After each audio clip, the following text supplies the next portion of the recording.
J'ai 31 ans. Je suis responsable des personnes et de la culture dans une entreprise de logistique tech de taille moyenne à Seattle.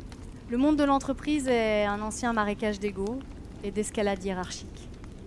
Mon travail consiste à assainir ça et à y remplacer un climat de sécurité psychologique. Mon bureau est un véritable sanctuaire de biens, être chaise Herman Miller qui m'a coûté plus que ma première voiture, bureau réglable debout, 2 humidificateurs diffusant eucalyptus et lavande. Les murs sont peints d'un vert doux et apaisant, ornés de tableaux abstraits censés symboliser l'équité et l'alignement. Chaque matin commence par une séance de pleine conscience de 25 minutes avant même d'ouvrir Slack, histoire de rester régulé dans ce chaos organisationnel. Je reporte directement au PDG, Derek. Il a 64 ans, obsédé par la voile, porte des chaussures bateau comme si c'était un trait de personnalité. Il croit que les RH se résument à embaucher, licencier et dire aux gens de ne pas poursuivre en justice. J'essaie de lui expliquer que les RH façonnent l'âme de l'entreprise. Il sourit, signe les budgets et file à son yacht club. Parfait pour moi, ça me donne l'autonomie totale pour façonner la culture de l'entreprise. Sauf que tout dérape. La demande logistique grimpe de 280%. Il nous faut un nouveau centre serveur et un entrepôt supplémentaire sur le terrain. Derek annonce l'expansion lors de la réunion du premier trimestre et dit qu'on commencera les travaux en mai. J'interviens immédiatement. Derek, avons-nous évalué l'impact environnemental sur la zone humide derrière le terrain ? Il me regarde comme si je parlais en langue des baleines. C'est un parking, Andrea.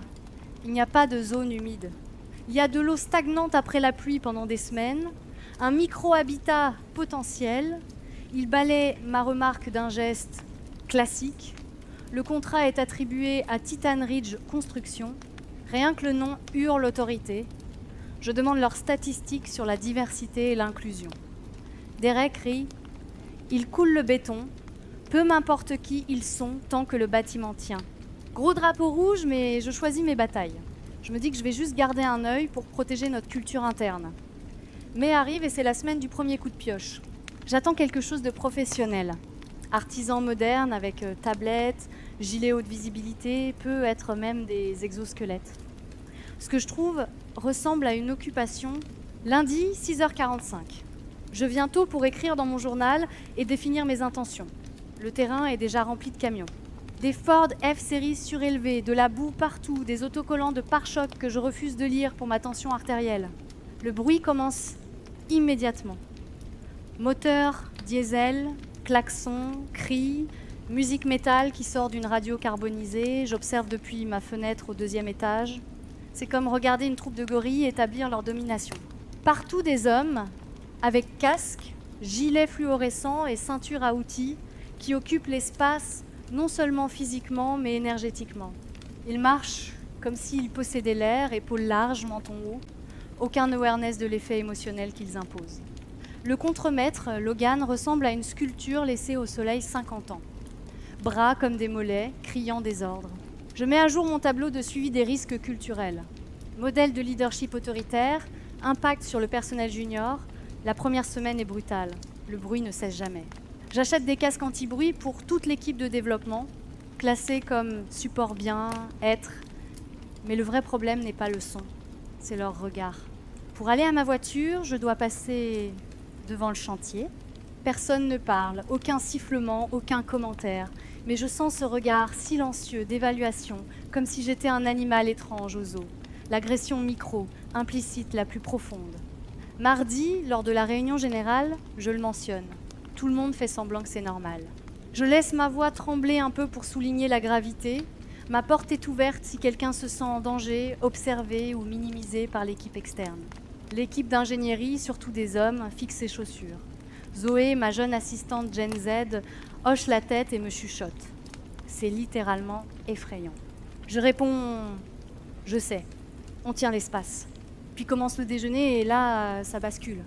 Notre bureau possède une magnifique terrasse avec mobilier en teck importé, voile d'ombrage et coins zen avec pierres lisses et herbes ornementales, conçu pour des pauses conscientes et des collisions créatives. Je mangeais d'habitude mon bol de quinoa là-bas, en silence. Titan Ridge découvre la terrasse. Leur contrat leur donne accès aux installations partagées. Chaque midi, un sifflet retentit et le troupeau arrive. 15 à 20 hommes, bottes à embout d'acier, rassemblant les tables en une seule longue ligne exclusive. Ils amènent des glacières énormes et la viande arrive, steak, côtes, saucisses, hamburgers. Certains utilisent des plaques chauffantes, d'autres mangent directement dans les contenants. L'odeur se propage dans tout le bureau grâce à notre système HVAC intelligent. À 12h20, l'open space sent le fumoir. Je suis végane depuis 7 ans pour des raisons éthiques. L'odeur me frappe comme un coup de poing. Un mercredi, nous recevons un candidat senior UX, non-binaire et très sensible aux ambiances. On discute d'intelligence émotionnelle dans les équipes d'ingénierie, puis l'odeur de BBQ glisse dans la salle. Le candidat fronce le nez, les yeux s'écarquillent. Je force un sourire. Ce n'est que l'équipe de construction qui déjeune. On ne fera pas l'offre.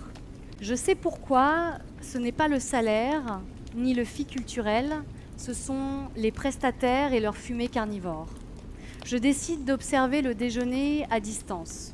Logan, le contremaître, mâche un sandwich principalement composé de viande, sans légumes ni fibres. Il rit, tape sur les tables, parle de camions et de football, jamais de check-in émotionnel. Mia, mon assistante, murmure « Regardez ce type dévorer son poulet. C'est primal, c'est toxique. Je corrige, c'est de la masculinité performative. Ils mangent ainsi pour prouver qu'ils ne sont pas faibles. » Je commence un brouillon d'email à Derek.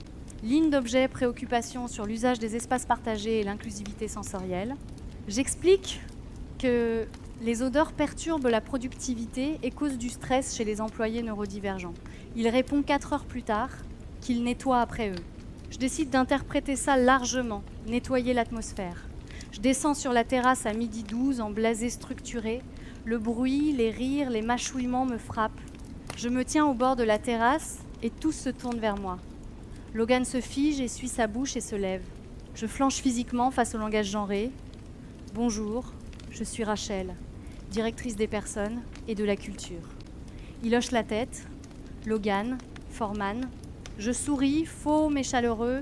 Nous devons parler du déjeuner. Les odeurs, j'explique, affectent les véganes et les employés sensibles. Silence. Logan soupire. Ces garçons travaillent dur depuis 6 heures. Ils brûlent des calories. Un plateau de houmous ne suffira pas. J'insiste. Il existe des options végétales riches en protéines. Ils ne discutent pas. Nous voulons juste manger pour pouvoir travailler. Je perds mon calme. Il reprend la côtelette, croque en me regardant, move de dominance. Je retourne à mon bureau, main tremblante, adrénaline à bloc. Je consulte le manuel employé et le contrat du prestataire. Clause 13C. Respect des politiques du site par les sous-traitants. Je rédige un addendum de bien-être et d'inclusivité alimentaire. Consommation de protéines animales chauffées et interdites sur les espaces communs extérieurs, de 9h à 10 à 7h. Envoyé à la légalité, qui approuve en 10 minutes. Je fabrique des panneaux professionnels laminés avec un burger barré et une feuille souriante. À 10 à 8h30, l'équipe partie, j'installe les panneaux, laisse des brochures de restaurants végans locaux. Je me sens comme Rosa Parks, mais pour les personnes sensibles aux odeurs. Je sors du vin bio, assise, satisfaite. Le lendemain midi, Mia et moi observons la terrasse depuis la fenêtre. Logan et son équipe voient les panneaux, discutent longuement, finissent par retourner à leur camion.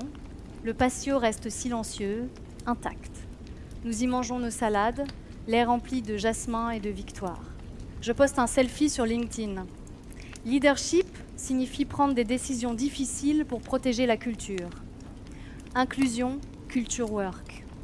La tension dure 2 semaines, alors que le bâtiment monte rapidement. Titan Ridge reste autoritaire, mais Marty's Crew remplace Titan Ridge. Chaos organisé, vieux camions, habits disparates, musique techno à fond, cigarettes partout. Mais respect des repas approuvés, workspace neutre, viande interdite. Le rythme est lent. Titan Ridge construisait 1 étage par semaine. Marty passe 3 jours à débattre d'un plan. Mia signale un flirt. Je fais un rapport. Je dépose le rapport numéro 5 de la semaine. Connor, du service juridique, évite mon regard. Marty, d'une manière ou d'une autre, met la main sur mes rapports et je suis presque certaine qu'il les déchire. Des bandes de papier dans la poubelle. Je ne peux pas le licencier, j'ai besoin du bâtiment. Je dis à Derek que tout est sous contrôle. Transition difficile, mais la culture s'améliore. Il ne me croit pas vraiment, mais veut y croire.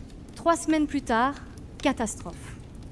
L'inspecteur municipal débarque pour un audit surprise.